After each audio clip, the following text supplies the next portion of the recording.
이름으로 축복합니다. 인생의 변화는 예배로부터 시작됩니다. 그래서 오늘 우리가 함께 읽은 로마서 12장 1절에 바울은 이렇게 말씀합니다. 너희 몸을 하나님이 기뻐하시는 거룩한 산 제물로 드리라. 이렇게 권면합니다. 여기서 바울은 우리의 몸을 드리라는 거예요. 몸을. 그 의미는 예배가 생각과 마음에만 머물러서는 안 되기 때문입니다. 우리가 나와서 함께 이렇게 공동체가 함께 예배를 드리는 것 하나님이 기뻐하십니다. 그리고 그 예배가 내가 살아가는 삶의 현장으로 이어져야 하는 것이죠. 예배 가운데 여러분이 하나님의 말씀을 통하여 또는 기도나 찬양을 통하여 누군가를 용서하라는 마음에 감동을 주셨다면 그를 삶의 현장에서 용서해야 되는 것이죠. 그게 예배예요. 여기서 예배를 드리고 끝나는 게 아니라는 거죠. 내가 누군가에게 잘못한 것이 있다. 이게 생각났다면 그 잘못을 인정하고 그와 맺었던 관계를 푸는 것이죠. 그것이 살아있는 예배입니다. 우리가 드리는 예배의 순서를 한번 보십시오. 하나님께서 우리를 여러분 주보 있으시죠? 네. 예배의 부름. 예배에 우리를 부르십니다. 그리고 여러분 고백의 기도를 드립니다. 하나님께 우리가 고백의 기도를 드리고 또 참회의 기도를 드립니다. 그럼 하나님께서 우리에게 사죄의 선언을 말씀을 통하여 사죄를 선언하십니다. 그리고 우리가 또 찬양을 올려드리고 또 기도를 하나님께 올려드립니다. 그러면 하나님께서 말씀을 내려주시는 거예요. 그래서 어떤 교회를 가보면은 그 교회 주보에 강복의 말씀이라고 쓰여 있어요. 내릴 강자에 복을 내려주신다 해서 강복의 말씀이라고 쓰여 있습니다. 그 말씀으로 우리의 마음과 생각을 새롭게 해주시는 거죠. 그리고 말씀을 들은 다음에 뭐 해요? 우리가 신앙을 고백하잖아요. 말씀을 들은 다음에 여러분 여기 보면 우리의 신앙 고백이 말씀을 들은 다음에 다시 한번 하나님께 신앙을 고백합니다. 그리고 우리가 봉헌을 합니다. 마지막 축도를 통해 세상을 향해 나가는 성도들에게 하나님의 은혜와 평강 함께 하실 것을 선포합니다. 그러므로 축도는 이제 축도하니까 예배가 끝났다. 이게 아니라 이제 내가 세상을 향해 살아있는 예배자로 살아가도록 다짐하는 성도들에게 하나님께서 내가 너희와 함께 할 것이라는 그런 축도, 복을 주시는 것이죠. 예배가 다 중요합니다. 그러나 우리에게 내려주시는 강복의 말씀, 하나님의 말씀이 중요합니다. 삶이 변화되기 위해서는 생명의 말씀이 내 안에 들어와서 녹아져야 돼요. 음식도 제대로 씹지 않고 삼키면은 소화가 되지 않습니다. 잘 씹고 소화가 돼야지 그것이 내 몸에 에너지가 되고 힘이 되는 것처럼 말씀도 마찬가지예요. 여러분이 말씀을 읽습니다. 말씀을 듣습니다. 그걸로 끝나면 안 돼요. 그 말씀을 되새겨야 돼요. 소가 이 짚을 먹으면 그 다음에 되새기잖아요. 그게 바로 묵상이잖아요. 말씀을 되새기고 그 말씀을 마음에 받아들이고 그 말씀대로 살아갈 때 변화가 일어나는 거죠.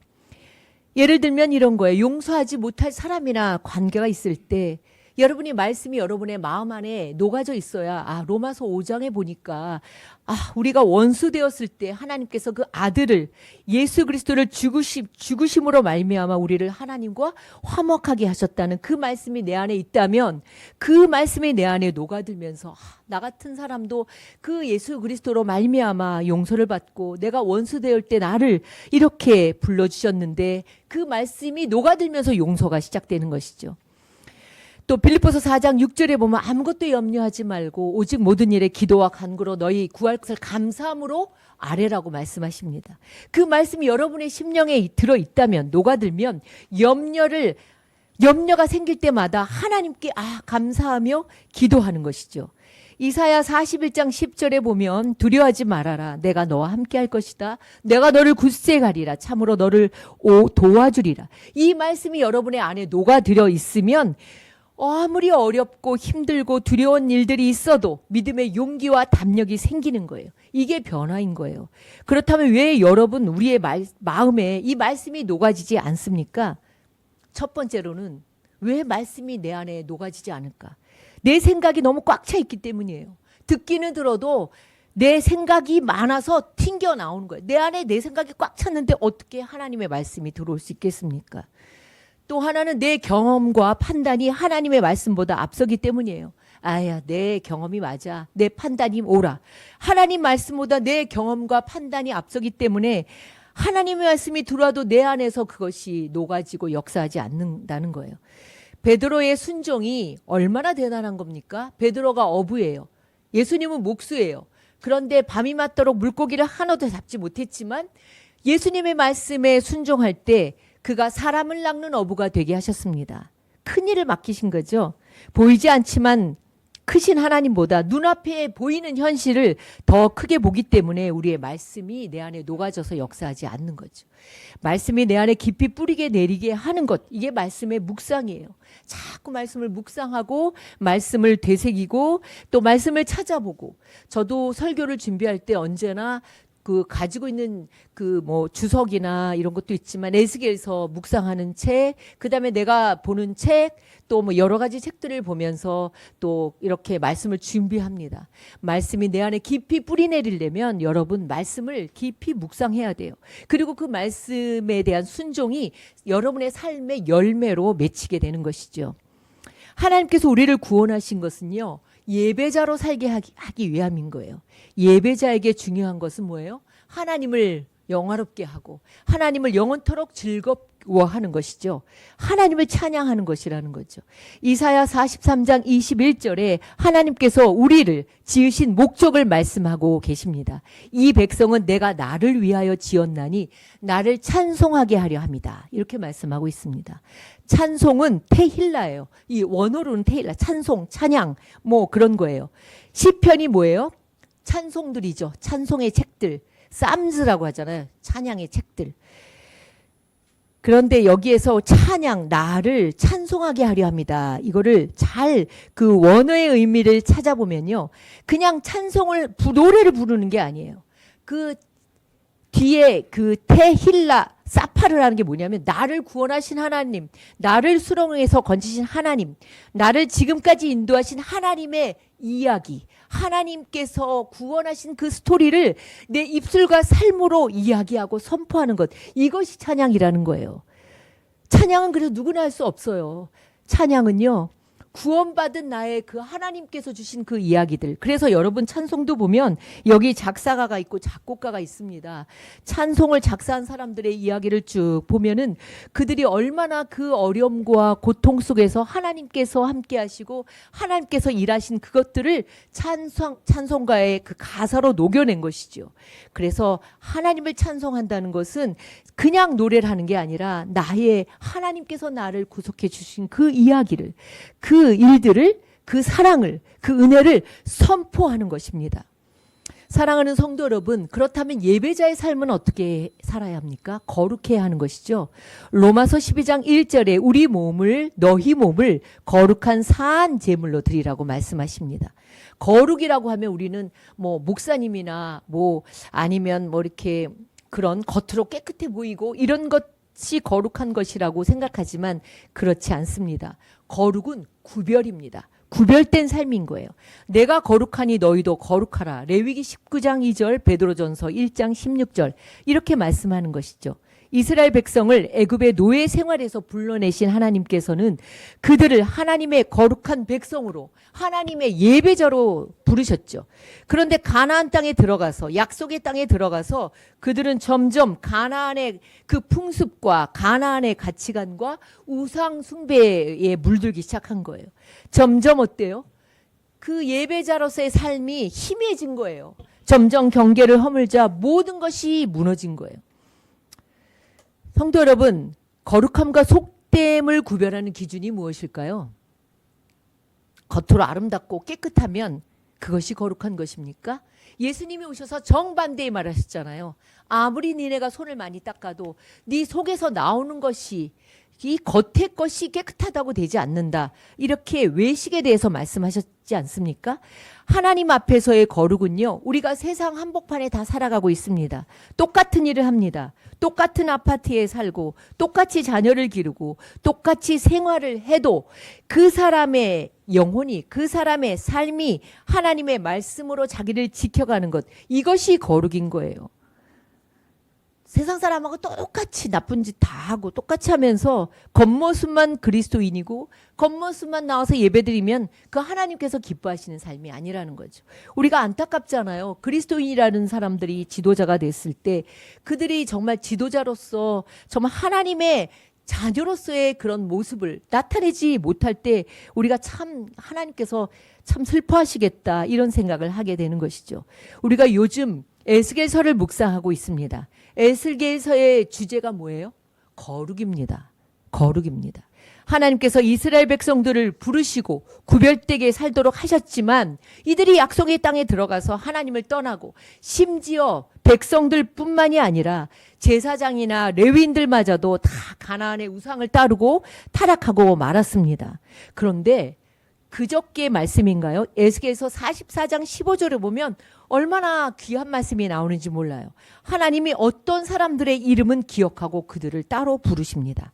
그 사람들이 누구입니까? 사독의 자손 레위 사람 제사장들입니다. 하나님이 뭐라고 말씀하시냐면 이스라엘 족속이 나를 떠나 다 그릇될 때에 사독의 자손 레위 사람 제사장들은 내 성소의 직분을 지켰다 이렇게 말씀하고 있습니다. 그들이 대단한 업적을 이룬 게 아니에요. 그들이 뭐 나가서 싸운 것도 아니에요. 그냥 그들이 자기들의 직분, 그러니까 자신의 할 일을 하면서 자신의 믿음의 자리를 지켰다는 거죠. 사람들이 다 떠날 때에도 그들은 자리를 지켰습니다. 사람들이 타협할 때도 이들은 거룩을 지켰습니다. 사람들이 우상을 따라갈 때에도 하나님을 향한 믿음을 지켰다는 거예요. 사랑하는 성도 여러분, 신앙은요, 내 믿음의 자리, 신앙의 자리를 끝까지 지켜가는 거예요. 내 마음의 거룩을 지켜가는 거예요. 하나님 앞에 내 할 일을 하며 지켜가는 거예요.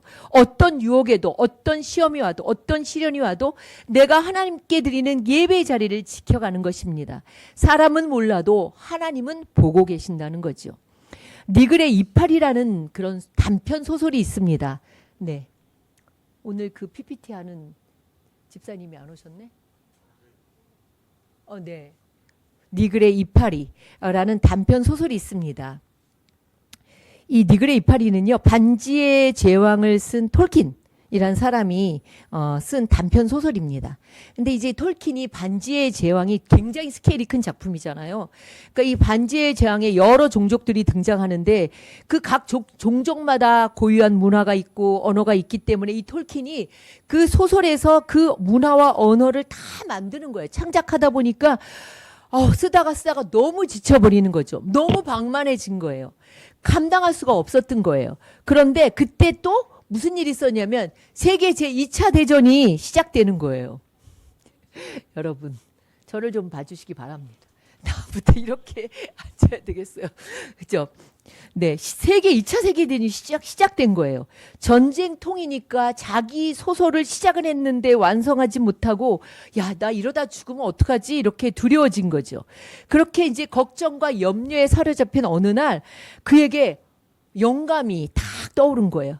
그래서 그가 짧은 단편 소설을 쓰기 시작했습니다. 정말 천재죠. 그 소설의 이름이 바로 니글의 이파리입니다. 그 니글은 이 니글의 이파리라는 소설의 화가 이름이에요. 근데 이 니글에게는 간절한 소원이 하나 있었대요. 작은 이파리를, 작은 나뭇잎을 시작해서 무성하고 웅장한 나무를 그리고 그 나무 뒤편에는 정말 아름다운 풍경이 광활하게 펼쳐진 그런 그림을 꼭 그리고 싶었던 거예요. 그런데 좀처럼 진도가 나가질 않은 거예요. 이파리만 그리는 거예요. 계속 이파리를 그리고 왜 그랬냐면 이 사람이 너무 이파리 하나에 공을 많이 들인 거예요. 두 번째로는 이 사람은 너무나 뭐예요? 마음이 따뜻한 사람이, 착한 사람이었기 때문에 좀 그림을 그리려고 시작하면 이웃들이 와서 이거 좀 해주세요. 이거 좀 도와주세요. 그러니까 그거 하고 또 와서 또 이파리를 그리려면 또 저 사람이 와서 또 이것 좀 해주세요. 저것 좀. 거절하지 못하고 다 도와준 거예요. 그러다 어느 날 하루는 비가 억수같이 오는 그런 밤이었습니다. 옆집에 또 남자가 와서 니글 나 좀 도와주세요. 우리 아내가 너무 아프니 의사 좀 불러달라고 한 거예요. 그러니까 니글은 어김없이 또 그 부탁을 받고 빗속을 뚫고 의사를 찾아서 병원으로 달립니다. 그리고 그만 독감에 걸리고 맙니다. 고열에 시달리다가 니글은 죽음을 맞이하게 됩니다. 자신을 찾아온 저승사자에게 엉엉 울면서 외칩니다. 제발요. 제가 아직 완성하지 못한 작품이 있단 말이에요. 제가 가야 됩니까? 그러나 이 니글은 이제 세상을 떠나게 되는 것이죠. 세월이 흐른 후에 이웃 사람들이 그 니글의 해진 캔버스 위에 아주 그 낡은 이파리 한 장, 그 예쁜 이파리 한 장 남아있는 그림을 발견하고 그 그림을 마을의 박물관의 후미진 구석자리에 갖다가 이제 걸어 놓는 것이죠. 죽음을 맞이한 니글은 천국행 기차를 타고 천국에 도착합니다. 그때 니글의 눈에는 너무나 멋진 광경이 펼쳐 있었습니다. 자신이 그토록 완성하고 싶었던 그 그림이 실제가 되어서 천국에 도착한 기차의 창밖에 그렇게 아름다운 자기가 그리고 싶었던 그 그림의 풍경이 펼쳐져 있는 것이었습니다. 여러분, 우리가 작은 이파리 하나 그리는 인생일 수도 있습니다. 그러나 하나님께서는 우리가 행한 그 선한 일들을 잊지 않는다. 이 글을 통해서 우리가 여러 가지의 생각을 해볼 수 있습니다. 사독의 자손들이 그랬다는 거예요. 하나님은 그들에게 대단한 일을 니네가 했다고 말씀하지 않았어요. 사독의 자손들은 내 성소의 직분을 지켰다. 사람들이 다 떠나도 제사장의 자리를 지켰고, 사람들이 모두 우상과 타협할 때도 나는 거룩을 지켰고, 너희는 거룩을 지켰고, 사람들이 우상을 따라서 다 나갈 때도 하나님을 향한 거룩한 믿음을 지켰다는 거예요. 여러분, 오늘 내가 드리는 예배, 이웃을 향한 작은 그 도움의 손길, 그리고 여러분이 손해를 보더라도 지켜가는 정직함, 의로움, 사람들의 눈에는 작은 이파리 하나처럼 보일 수 있습니다. 그러나 하나님께는 그게 결코 작은 게 아니라는 거예요. 사람은 잊어도 하나님은 기억하신다는 거예요. 에스겔의 새성전 환상 속에서 사독의 자손들에게 하나님이 이렇게 말씀하십니다. 그들은 내게 가까이 나와서 나를 섬기고 내 앞에 서라고 말씀하십니다. 가까이 오게 하신다는 건 하나님과의 친밀함, 하나님과의 친밀한 교제를 하며 살아간다는 의미죠. 거기에 또 보면은 타락했던 레위 사람들은 어떻게 됐냐면 그들이 원래 성전 안에서 그들이 일을 했습니다. 그러나 이제는 성전 바깥에 문 밖에서 문을 지키고 백성들이 하던 그런 재물을 잡고 씻는 일을 레위 사람들에게 맡기시는 것을 볼 수 있습니다. 시편 65편 4절에 보면 주께서 택하시고 가까이 오게 하사 주의 뜰에 살게 하신 사람은 복이 있나이다. 하나님을 가까이 함보다 더 큰 복이 어디 있겠습니까? 그렇다면 여러분, 우리가 예배자로서 세상 속에서 어떻게 하나님의 뜻을 이루며 살아갈 수 있겠습니까? 로마서 12장 2절을 제가 읽겠습니다. 너희는 이 세대를 본받지 말고 오직 마음을 새롭게 함으로 변화를 받으라는 거예요. 이 세대를 본받지 말고 오직 마음을 새롭게 함으로 변화를 받으라는 거예요. 여기에서의 변화는요, 리폼이 아니에요. 리폼을 많이 하잖아요. 우리가 가방도 리폼하고 또 모도 리폼하고. 리폼은 뭐예요? 기본 틀을 그대로 두고 그 잘못된 부분들, 망가진 부분들만은 고치는 걸 리폼이라고 합니다. 예를 들면 이런 거예요. 오래됐는데 참 좋은 소중한 가방이 있습니다. 그걸 우리가 가져가서 수선집에 가서 이것 좀 리폼해 주세요 라고 말하면 가방은 그대로지만 낡은 손잡이, 고장난 지퍼, 찢어진 안감들, 이런 걸 수리하는 것, 이게 리폼입니다. 이걸 우리의 생활에 적용한다면 이거예요. 요즘 내가 좀 많이 화를 냈어. 그러니까 화 좀 줄여야 되겠어. 내가 좀 기도를 요즘 안 했으니까 내가 하루에 한 5분씩은 기도해야 되겠어. 내가 좀 말을 조심해야 되겠어. 담배와 술을 내가 끊어야 되겠어. 이런 이 겉으로의 어떤 행동과 습관을 고치는 변화, 이게 리폼이라고 할 수 있습니다. 이건 작심삼일이 될 때가 많아요.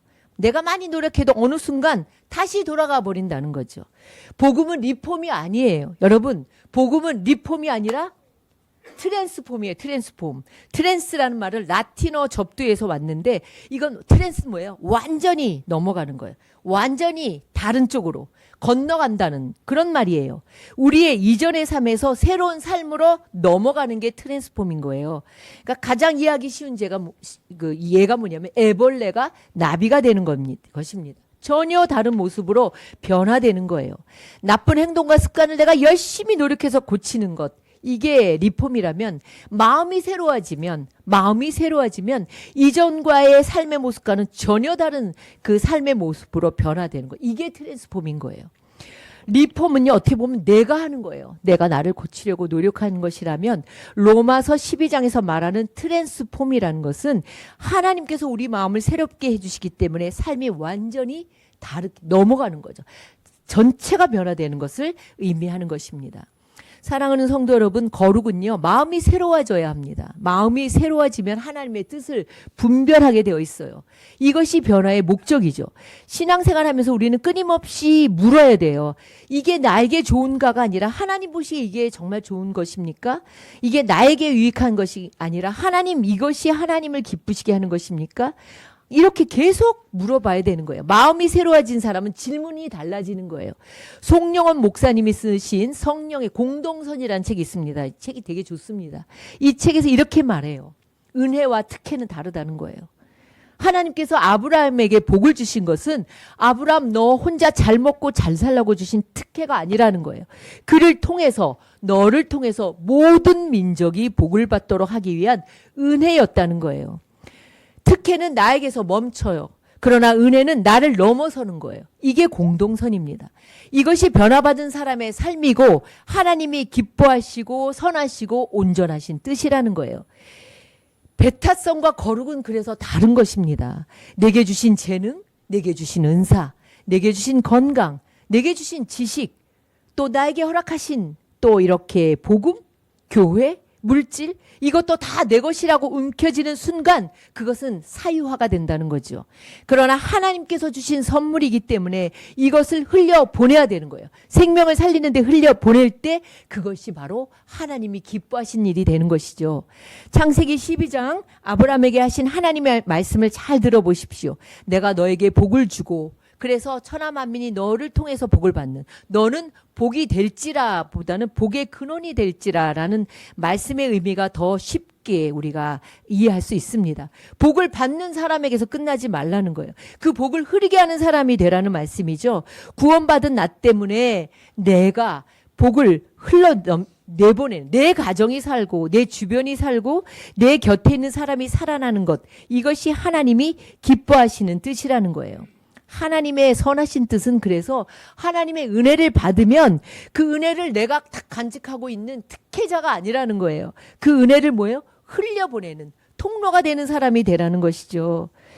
그러니까 우리가 교회에서도 배타성은 안 되는, 거룩은 중요하지만 약하고 지치고 상한 이들이 왔을 때 그들을 배제하는 것이 아니라 그들에게 내게 주신 내가 흘러가도록 하는 그것이 바로 선이다. 공동선이다. 그것이 바로 예수님이 그러셨듯이 말입니다. 사랑하는 성도 여러분, 우리는 모두 하나님의 거룩한 예배자예요. 오늘 우리가 드리는 예배는 오늘 여기서 끝나는 게 아닙니다. 다음 주에 모여서 다시 예배드리, 그게 아니라는 거예요. 앞으로 내일부터 살아가는 6일 동안의 삶의 예배로 이어져야 되는 것이죠. 예배에서 받은 은혜가 여러분의 삶에 가져가서 그 은혜가 흐르게 해야 되는 거예요.